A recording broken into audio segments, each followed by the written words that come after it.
defensively. And I've said this. Yeah, I've said it all year pretty much.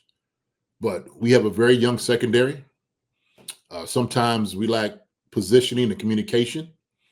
And guess they exploited that. They went after Jamari Commerce, went over top. Jaden Hicks is supposed to be the deep safety on that one, left Connors over on by himself. But I was saying to our guys out there that C.D. Lamb and George Pickens was running a master class slant clinic on our guys. And a lot of that where you could let guys fight. Some of those are ticky-tack. You don't really call all of those, but they were. They was calling a lot of those. And so what do? You make a guy less aggressive.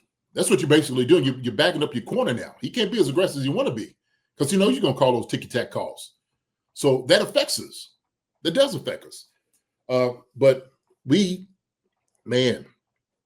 a lack of pass rush, I will say, just in defense of the secondary. Yes. That puts a lot of pressure on a young secondary when you have to blitz and leave guys on an island for like 80% of the friggin' game. That's not fair, right? That's exactly where I was going next, Tage, is I know we didn't address this, and we should have. We just never did. Sometimes the blitzes just didn't look clean, didn't hit home. But even when we did, and the blitzes were kind of getting back to backpedal and throw the football, guys weren't even in position. Like somebody's supposed to be there to pick up that guy. Somebody's supposed to be in that area. And we weren't recognizing fast enough. And that's what I was talking about, like guys getting turned around in that young secondary. That's just some of the inexperience and the guys that I spoke about. But I mean, Jalen Watson, Trent McDuffie, they said, what we're going to do, we're going to go at them. We're just going to go at your corners, and we'll figure it out. They knew the weakness of some of our corners because they know they are young and inexperienced, and some of them get lack of communication and get lost in those things. And you've seen it tonight. You've seen it tonight. But yes, it's the lack of pass rush, not getting there on Dak, that causes havoc. Chris can't be the only one to get back there, man. He can't. Dak's got to be able to feel that fire without having the blitz come down on him. And he didn't. He stood in there with poise. Javonte Williams didn't really do anything against us. We let that one little sucker squirt up the middle. We're supposed to make that tackle too. But we just, just times where we should have been clicking to get over the hump. And we looked good. The first quarter, we went up, it was like 14. I'm like, man, this is what the game's going to be. They're going to have to stop us. And then all of a sudden, it happened. And all of a sudden, it was more penalties on our side. And we just penalty after penalty, putting us in position, kicking it out field goal range. And that was hurting us. And so I went out, man. I was cooking the turkey. I came back in. I'm like, man, what happened? What's going on?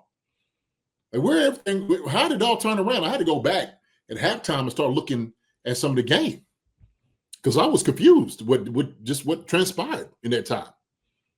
So, but we have to, if it all, when it all fails, you know who's going to be open? Who's going to make a play? 8-7's going to do it.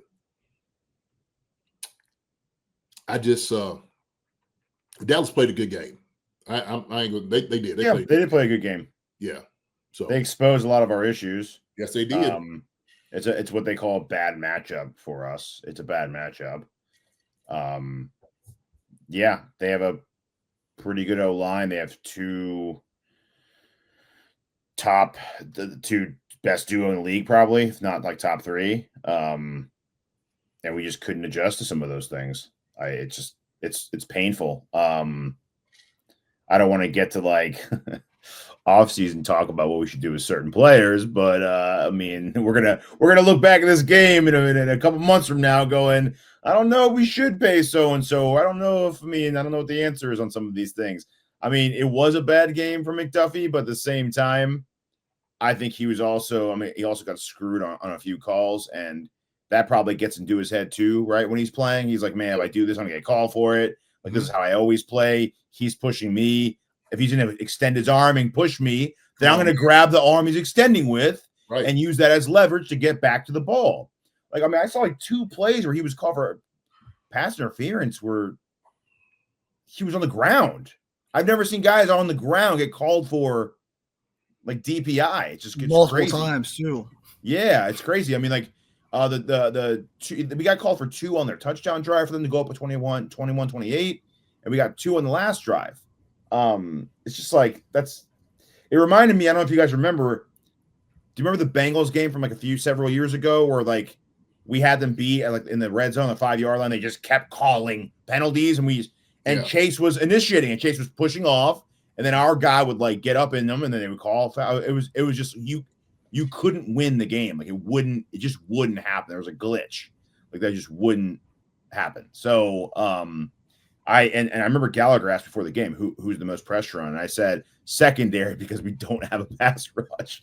And unfortunately, it came true. So that has to change, and our O-line's in shambles. It's pretty rough. It's pretty rough. And with the not having the pass rush, and like that's why like the margin of error is so slim with a team that has no pass rush.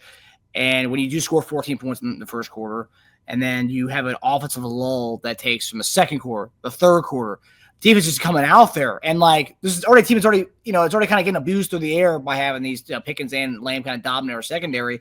But on top of that, you can't get back there and get to the quarterback, so he's got all day back there, and you're putting these guys out there over and over again. It's like I thought we kind of solved this offensive lull issue last week with the implementation of the running game again. And Kareem Hunt finishes the game with 14 carries, and we barely went under center. I don't even know if we did go under center today. I maybe remember once today, but like we just went away from what seemingly worked last week. And even a lot of people were scared of Kareem. Oh, he just had 30 carries last week. He's not going to be ready for this game. He's going to be tired. No, he was cooking in the first half of that game. I think he had 30 yards in the first quarter of that game, and 14 for 58. But like you're putting the defense out there all game long without this pass rush and having the guard 9 routes all game from their receivers. And then at the end of the game comes and like when you have, so I'm talking about the small margin of error. At the end of the game, you have Mike Edwards almost get a pick. At least tips the ball up in the air. And then the very next play, Pickett fumbles the ball, and like we're not there. We have 3 guys around the ball, but not there to get that turnover.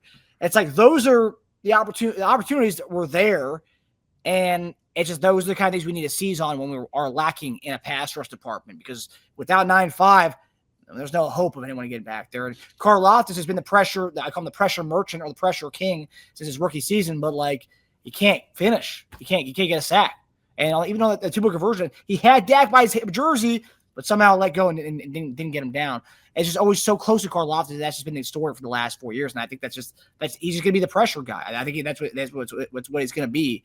So yeah, it's tough. The margin of error is so slim when you don't have the pass rush. Yeah, it definitely affects everything around you. Especially when you talk about the timing that you had to hold guys up. 2 incredible receivers. I mean, we know what the Lamb and Pickens are. They're very good receivers in this league. Hi, everybody. Thanks for watching. Subscribe here to get the latest from the show. Also, be sure to check out the best clips from Chief Concerns. And if you prefer to listen to the show, subscribe and follow us on Apple Podcasts, Spotify, and anywhere else you get your podcasts.